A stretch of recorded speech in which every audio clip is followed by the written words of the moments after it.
Welcome to another episode of the magazine. Today we're here with Sunny Cobbs from Cobb's Southern BBQ, and we're so happy to have him today. Welcome, Sunny. Thank you, Charlie Murphy. I'm sorry, I gotta say your name like that. Charlie Murphy! I love it. No, but no, it's a pleasure to be here with you, Charlie. Seriously. Thank you, Sunny. So, Sunny, how and when did this all get started? Oh man, that's a long story. We don't got that much time, so I'm gonna cut it short. Basically, my dad had the business first. It was just called Cobb's Barbecue years ago in Boston. His partner passed away, so he basically just only did private functions and family events. So he made it. I was home a couple years ago, and me and him was talking, and he said I only disappointed him one time, and I was like, really, oh man, one time, just one time. I was like, okay, let me hear this. He said, you didn't graduate college. I said, ooh, okay. Low blow, low blow, low blow, low blow. So I came back up this way, and I thought about how to put a smile on his face. Okay. And then I came up with doing barbecue, taking his name, and same way he barbecued, same way he taught me, doing the same thing. If you look on my Facebook page, you see me and my dad sitting there together. Nice. But what we're doing is we're doing a shoulder.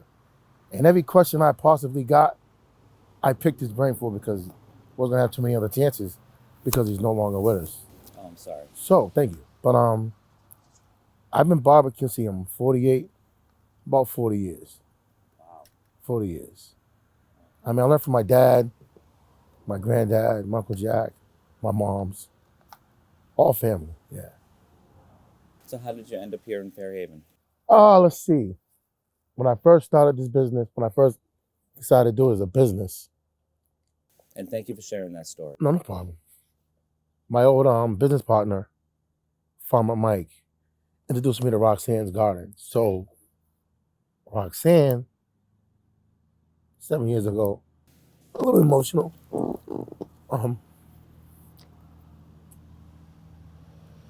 7 years I had an idea. Trailer. It was a thought. So when I came to her, she was like, when you get it, come back. Like, all right. A lot of trials and tribulations. You know, you go through things when you're building something. 2 years ago, I came to her. Well, last year, we had the trailer. And she remembered me. And we've been rocking and rolling ever since, man, seriously. Great. You know, we got number love for Roxanne's Garden because without her, we wouldn't have this. Sure. So, we're glad you're here. Okay. So, let's tell us about your amazing food and what kind of items we can find here at Cobb's Southern BBQ. I mean, here at Cobb's Southern BBQ, we do things a little bit differently. We don't say sandwiches, we say sandwiches. Okay. Because one, we're from the South, we're from Georgia, Claxton, Collins, and Cobb County. And I also do it because of my granddad. He never said sandwiches, he always said sandwiches. Okay. So this is a family business, so forth and so forth. Let's see. We got steak and cheese sandwiches. Okay. Now my steak and cheese is not shaved steak. It's you get 2 6-ounce ribeyes. Wow. As your steak and cheese and whatever you want for toppings. Peppers and onions. Cheese. Comes with a nice little hoagie. Let's see. The ribs, the brisket, the pulled pork, the chicken, the pulled chicken. My pulled chicken, I don't pull it and let it sit. When you order it is when you get it pulled right then and there. Wow. So things are like that there. We do sausage and peppers too. We do chicken wings, which happens to be like one of the favorite lunch items because we do 12 wings for $10. Wow. We use our own rub and we use our own sauce. If you don't want it without sauce, get it without sauce. Mm-hmm. And that's one thing about my food too as well. And I like people to understand this. We don't parboil anything here at Cobb Southern Barbecue. Everything is raw, because I'm a butcher and that's how it's done. Okay. So you don't get chicken boiled first. You don't get ribs that are boiled first. And I hear this a lot, people coming to me. Do your ribs fall off the bone? No, they do not. Because ribs are not supposed to be fall off the bone. You're supposed to get a clean bite. And a clean bite is when you bite to that bone, that meat comes off without no tearing or tugging. It's a nice, easy bite. That's the kind of ribs you get at Cobb Southern Barbecue. You get a clean bite. I don't cook with sauce. You get sauce on if you want it afterwards. Sauce is meant to complement the meat, not overpower it. And no offense to you people up north, but you guys don't seem to understand that. You want everything doused in sauce. No. I give you less sauce because I want you to taste the meat. I want you to taste what I'm cooking. Because what I'm cooking, is worth for you to taste. So I don't drown it in sauce. I try my best not to. But sometimes my hands get a little heavy when I'm rushing. It may happen, but usually that doesn't happen. I've had people get my pulled pork without sauce. Wow. I've done catering gigs where I've served my ribs without sauce and with sauce, and people, I've had it both ways. And I literally had a catering gig last year. Watched the guy sit down with both ribs, sauce and unsauced. I'm like, how do you feel? He was like, man, he couldn't even talk. I said, okay, that answers the question. But yeah, I don't do those things. I don't boil my food before it goes on the grill. It gets washed, it gets seasoned, it gets rubbed, and then it goes on the grill. I just want to make that clear because I don't parboil, and that's something that a lot of people do, and that's not something that I do. It's not how I was taught. I was taught by my dad, my moms, and my grandparents down south. So that's what I keep going. Well, I can attest that your food is amazing here because I've had it and my family's had it. Thank you, Charlie. We absolutely love it. Thank you. And it's good to know that you do. Also, the Southern, I'm glad to hear about the Georgia connection. I went to school at the University of Georgia, so I lived in Georgia for 5 years. So maybe that's why I love the food so much. There you here. go, because you missed that taste, and I bring it right back to you. It does. It really does. I bring it right back to you. Like I said, we're from Georgia. Georgia is more of a vinegar based with the sauce and how we cook. Not too overpowering. It complements the meat because we know what we're doing. I love what I do. Like I said, this was my hobby, and I turned it into a business. That's a great business. So what hours of operation are you here in Fairhaven? And also tell us a little about the catering. Well, the catering, let me tell about the hours. We're open Thursday through Sunday. Thursday 12 to 5, Friday 12 to 5, Saturday from 12 until Sunday 12 to 5. If you show up here and I got things done, I'm not going to turn you away. I'm going to try to feed you, as long as I'm not pulling away, heading home. Yes. My catering menu is, there's a lot of things that's not on there because I still have so many things to put up on there. We got the pulled pork sliders. We got the brisket sliders for the football season. We got the wings for football season. Great. Barbecue wings coming right off the grill. Book them in advance, please. We have other things that we do as well that's not on the catering list that'll be on there sooner or later. I don't know when. Like we do the pulled pork dumplings. Okay. We do that. That has to be put on the menu. It's a lot of things that's up in my head that haven't been put on the menu. But the menu is going to get changed. It's going to get done over. Okay. There is a few things I will tell you that will be on there. There will be fried chicken. Okay. Chicken and waffles. Nice. The swamp dog. And the swamp dog consists of, you get a toasted boki roll, 8-ounce cheeseburger, whatever topping. You get your pulled pork. You get your french fries. Then you get the mac and cheese with the mac and cheese and the barbecue sauce dripped all over that. Nice. That's what we call a swamp dog. You're making me very hungry, Sonny. I'm glad to hear that. Glad to hear that, Charlie Murphy. Definitely glad to hear that. No, we're happy to be here in Fairhaven. And Fairhaven has shown us so much love these past 2 years, and we wouldn't think about going anywhere else. So we really like Fairhaven. Yeah, it's really been awesome.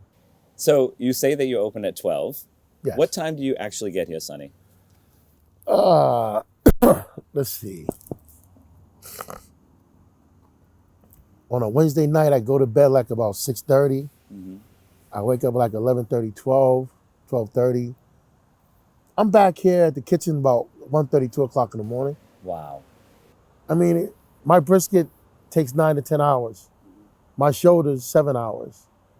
I don't play with my food. I make sure it's completely done. My method is my dad's method, my method combined together, which has turned out to be an awesome method that we are using. And I wouldn't change it. So I'm here early just to make sure that when I open at 12 o'clock, everything's already done. The baked macaroni and cheese, the collard greens, the potato salad, the barbecue baked beans, the candy yams, the banana pudding. And for the guy that asked for the cheesecake, I'm not forgetting about you. I will get your cheesecake. I just gotta have my sister make it. Yes. I have to ask her. Absolutely. But no, that's it. I mean, there's gonna be other things, and in the next couple of weeks, we're gonna be extending the hours and we're gonna be doing deliveries in a 3-mile radius. So we'll look for the hours to be extended. Look to be able to call and get deliveries, or you can call. Yeah, how would someone get in touch with you? Yeah, like I said, the number is 508-496-5697, and also you can reach us at 774-628-9168. That is the number to the kitchen from 12 to 7. You can reach us.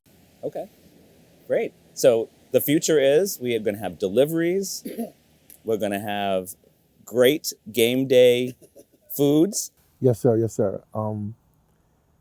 I think, I don't know what the future holds. I just know we're just going to keep doing what we're doing and keep providing good food, good Southern food for the people in the area. That's what we're going to keep doing. What direction we go in, I don't know. I just know that we're still going to be here in Fairhaven. That's guaranteed. Right on Alden Road. Yes, sir. 189 Alden Road in Fairhaven, Mass. Cobb Southern BBQ. Well, Sunny, we're so glad you're a part of our community. We're so glad you're part of the Greater New Bedford area, and especially Fairhaven. Yes. And thank you for the great work you do. Thank you for sharing your story. Thank you. And how you came to be. Thank you. Thank you, Sunny. Thank you, Charlie. Best of luck. Thank yes. You. All right. Welcome back to the magazine. We're here with MJ Carvalho, who is the chairperson of the Lagoa Friendship Pact Committee here in Fairhaven. Welcome, MJ. Thank you very much. Thanks for being a part of the show. Thank you. It's an honor to be interviewed by you. So, all right, so the burning question, what is the Lagoa Pact Friendship Committee? It's a committee that has a relation with our sister city, Fairhaven, with Lagoa, because it's a sister city agreement that was entered into a few years ago. Okay. What's some of the activities that this committee has done? Well, last year, the celebration with all the sister cities happened. We had ours past August because of the celebration of the 500th anniversary of Lagoa. Mm-hmm. That's a long time ago. Yeah. Yes. Even I wasn't born then. And you've had some influence in getting the mayor over here, Christina. Well, she happened to have been invited to take part in last year's 4th of July Bristol celebration, and through a friend, he says, "She's here, do you want me to bring her over?" And I said, "Absolutely," and she came to visit. And I even interviewed her for another activity that I do, which is to write for Praça magazine that you were featured in. She came to my house, I did the interview, and she's a delight. As a matter of fact, the little 20-second, 30-second video separators that are now being played at our cable as dividers of programs she's the one that supplied that here. And she's coming over as the first woman mayor. She was the first woman mayor elected in the Azores. Elected in the Azores, the whole Azores. Mm-hmm. So, and she was also took a picture with our town administrator. Yes. It was our first woman town administrator. Yes. And at the time, Stacia was the first the chair. Chairperson, of the select board. Mm-hmm. So it's quite a momentous picture there. It was.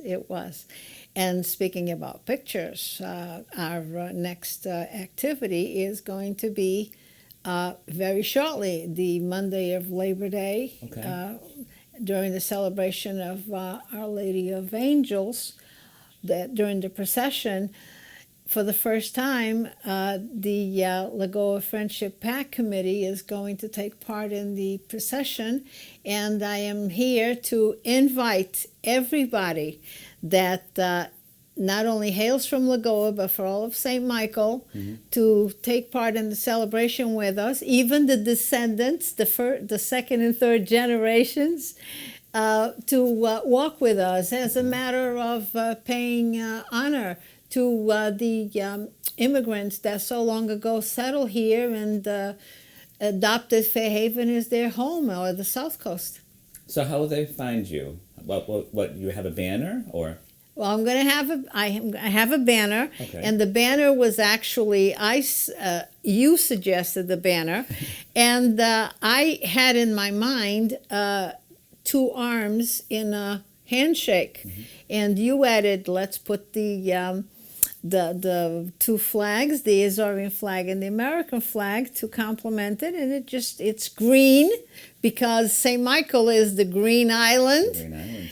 So it's a 10-foot long banner, and it reads Lagoa Friendship Pact Committee, Fairhaven, Massachusetts, and I will be there right in front of the church, and everybody that hails from St. Michael, or you're a descendant of somebody from St. Michael, please help honor during this feast your ancestors, because this feast is a tradition that from the Lagoa region, actually more specifically Aguathpau, which is one of the parishes that's part of Lagoa. So we have to honor them. So what attracted you to this committee? Well, my best friend is from Aguathpau, and I have been to St. Michael, even though I am not from the Azores. And I actually also thought that if we're going to have a sister city and there's two languages involved, that all communication be done in Portuguese and in English. So there's no misunderstanding. So that's what drove me to come here, and now I'm chair. How I ended up there, I don't know. Well, we're glad you are. So can you share some of your past experiences within the Portuguese community? I came at the age of 14, and we settled in Cumberland, Rhode Island.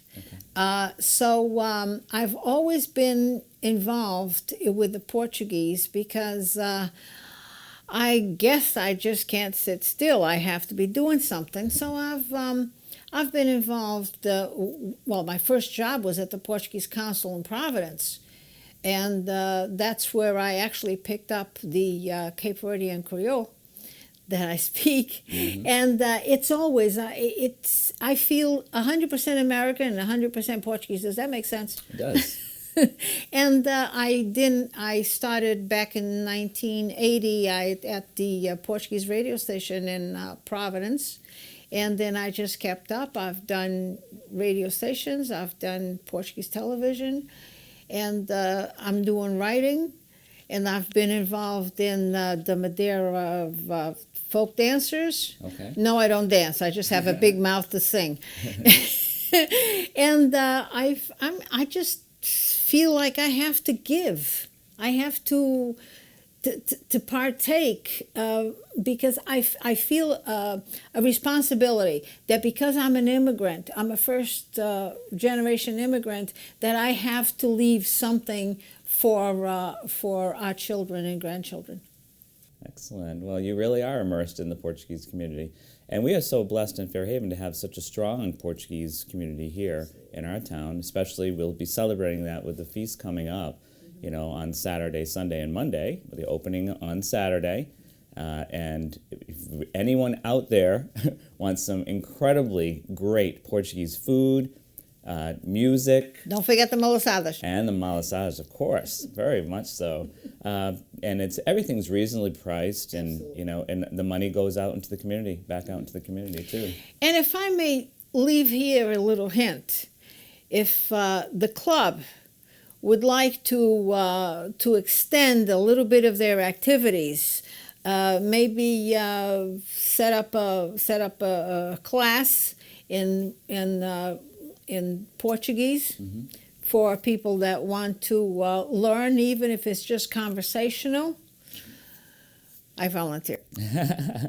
Well, that's a good question to bring up to the president, but he's very wonderful in this Portuguese community himself. Oh, yes. and very busy person. So how would people get involved in this committee? Because I'm personally on the committee, so I know what a great committee it is. And I really have, I'm every meeting we have, I put out the word in the invitation, and we have Christina from Porto. Would you believe we got the chair from Lisbon, and Christina, the recording secretary, is from Porto, and we got Jenny, and 3 ladies just came in, but 2, they had other scheduling, they couldn't come, but we just ended up with a Greek lady that's very much interested, and we welcomed her, and anybody that would like to join us, please, you are very welcome. I promise to behave, I promise to be a good girl as the chair, but I promise to make it interesting. So what is the future for this committee? Well, we're going to have a picture taken of the group that is going to walk. And my friend David Laredo from Bristol is going to Lagoa the 2 weeks after. Oh, wow. And I want to give him a picture so he can hand it to the mayor of Lagoa as a present from Fairhaven, that we had Lagoa in our minds and in our hearts here. Great. And you have some other guest speakers maybe coming in the future? As soon as I have somebody lets me know, I will absolutely. Christina did say that she's thinking of coming as soon as she can squeeze it in her schedule. So I'll be reminding her of her promise. Well, there's also a promotional video for Lagoa that was recently shown at one of our meetings. Can you tell us a little bit something about that? Well, Lagoa is really developing, but by the same token, it still has, and it definitely should continue to have that quaint feeling, that quaint, that openness, that welcoming ambiance that everybody feels as we get into the town, and it's absolutely wonderful. They are really doing a lot of progress, and I'm so glad that she let us have copies of those videos. Yeah, it's beautiful there. It's beautiful there, and everyone will get a little sense of that taste of Lagoa actually this coming weekend at the Our Lady of Angels Feast Labor Day weekend. Yeah. So the procession starts off at 1, but what time are you asking people to gather there? 1:15. Okay. 12:45. Pretty please. As a matter of fact, I've told my girlfriend, who says that she's going to sit with her chair, that I'm going to put a sign hooked onto her chair that says Lagoa, so people get to see us, but I'm going to be up front, and I'm going to have the banner, which is 10 feet long. You can't miss something green and 10 feet long. And I'm very proud, and thank you so much for the collaboration you've dispensed these months. Thank you very much. You are very, very, very able and very good to work with. Well, thank you, MJ, and thanks for all you do for the community and for keeping the Portuguese culture alive. Especially with this committee, I think it's I just wish more people would join in, because we have so much to explore. I would love to somehow in the future get an exchange of teenagers, have a teenager come for, let's start with a couple of weeks, and have a welcoming family to, and then vice versa. I think that would be so good, you know? That's a great idea. That's a really great idea. I think Christina would like to see that happen too, because I know that's one of her objectives of being on the committee. Yeah, like in the summer. Let's try a couple of weeks in the summer, and and I'm sure the either TAP or the Azorian Airline, they could possibly help. Sure. Well, I want to thank you for being the chairperson of this great committee and for what you're doing and marching in the procession with the Lagoa Friendship Pact group. And thank you for inviting others to join that group. And I expect to see you there. Yes, you. They're watching the program right now. Please come with us. We need to thank in our hearts the immigrants that came and made America better. We are the melting pot here, and the Portuguese have a big part of that melting pot in this area. Absolutely. Very well said. Well, MJ, thanks again for all you do for our community and for leading this wonderful committee here in the town of Fairhaven. My thanks to you. Thank you.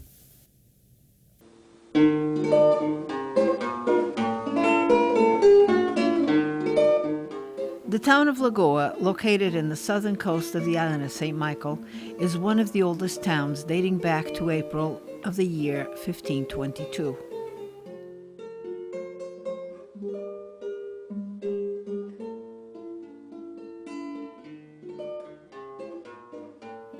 The census of 2011 revealed over 14,000 citizens dispersed throughout its 5 parishes: Ribeira Chã, Água de Pau, Caboclo, Santa Cruz, and Nossa Senhora do Rosário.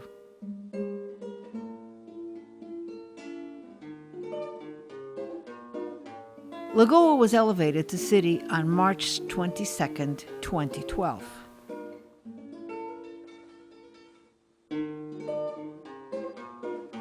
Discover its nooks and crannies, which fascinates both locals and tourists.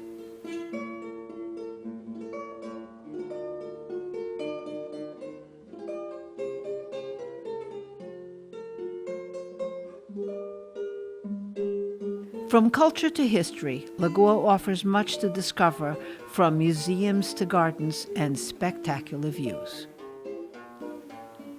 The Porto dos Carneiros in the area of Caloura is said to have been the spot where the first settlers arrived on the island. The convent of Santo Antonio is a must visit.